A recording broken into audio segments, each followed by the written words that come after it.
मरकस की इंजील 11वां बाब।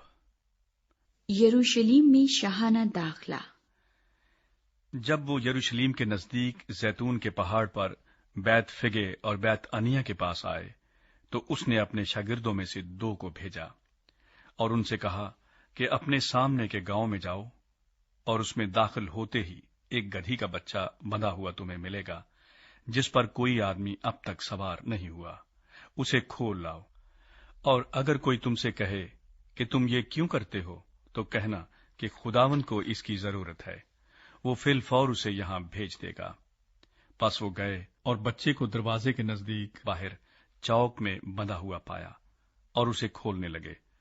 मगर जो लोग वहां खड़े थे उनमें से बाज ने उनसे कहा, ये क्या करते हो कि गधी का बच्चा खोलते हो? उन्होंने जैसा यीशु ने कहा था वैसा ही उनसे कह दिया और उन्होंने उनको जाने दिया। बस वो गधी के बच्चे को यीशु के पास लाए और अपने कपड़े उस पर डाल दिए और वो उस पर सवार हो गया।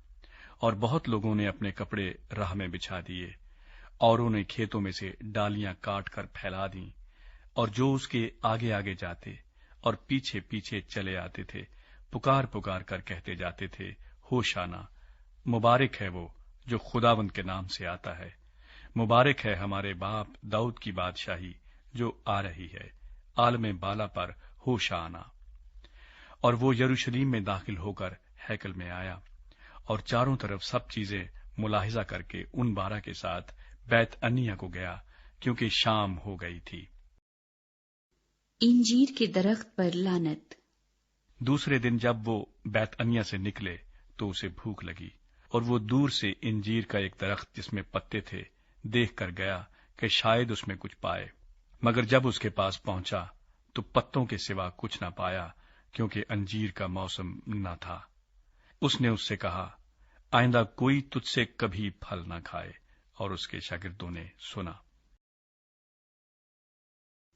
हैकल में दाखिला।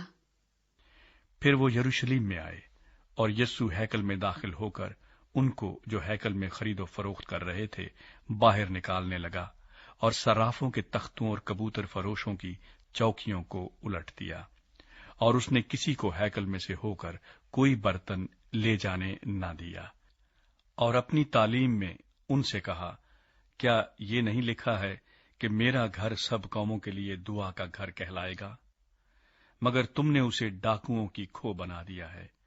और सरदार काहिन और फकीह ये सुनकर उसके हलाक करने का मौका ढूंढने लगे, क्योंकि उससे डरते थे, इसलिए कि सब लोग उसकी तालीम से हैरान थे।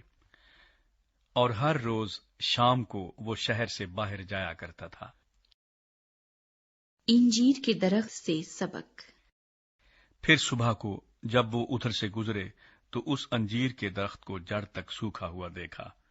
पतरस को वो बात याद आई और उससे कहने लगा, आए रब्बी, देख, ये अंजीर का दरख्त जिस पर तूने लानत की थी सूख गया है। यीशु ने जवाब में उनसे कहा, खुदा पर ईमान रखो। मैं तुमसे सच कहता हूं कि जो कोई इस पहाड़ से कहे, तू उखड़ जा और समुद्र में जा पड़, और अपने दिल में शक न करे बल्कि यकीन करे कि जो कहता है वो हो जाएगा, तो उसके लिए वही होगा। इसलिए मैं तुमसे कहता हूं कि जो कुछ तुम दुआ में मांगते हो यकीन करो कि तुमको मिल गया, और वो तुमको मिल जाएगा। और जब कभी तुम खड़े हुए दुआ करते हो, अगर तुम्हें किसी से कुछ शिकायत हो तो उसे मुआफ करो, ताकि तुम्हारा बाप भी जो आसमान पर है तुम्हारे गुनाह मुआफ करे। यीशु मसीह के इख्तियार के बारे सवाल। और अगर तुम मुआफ न करोगे तो तुम्हारा बाप जो आसमान पर है तुम्हारे गुनाह भी मुआफ न करेगा। वो फिर यरूशलेम में आए, और जब वो हैकल में फिर रहा था तो सरदार काहिन और फकीह और बुजुर्ग उसके पास आए और उससे कहने लगे, तू इन कामों को किस इख्तियार से करता है, या किसने तुझे ये इख्तियार दिया कि इन कामों को करे? यीशु ने उनसे कहा, मैं तुमसे एक बात पूछता हूं, तुम जवाब दो तो मैं तुमको बताऊंगा कि इन कामों को किस इख्तियार से करता हूं। यूहन्ना का बपतिस्मा आसमान की तरफ से था या इंसान की तरफ से? मुझे जवाब दो। वो आपस में कहने लगे कि अगर हम कहें आसमान की तरफ से, तो वो कहेगा, फिर तुमने क्यों उसका यकीन न किया? اور اگر کہیں انسان کی طرف سے تو لوگوں کا ڈر تھا، اس لیے کہ سب لوگ واقعی یوحنا کو نبی جانتے تھے۔ پس انہوں نے جواب میں یسوع سے کہا، ہم نہیں جانتے۔ یسوع نے ان سے کہا، میں بھی تم کو نہیں بتاتا کہ ان کاموں کو کس اختیار سے کرتا ہوں۔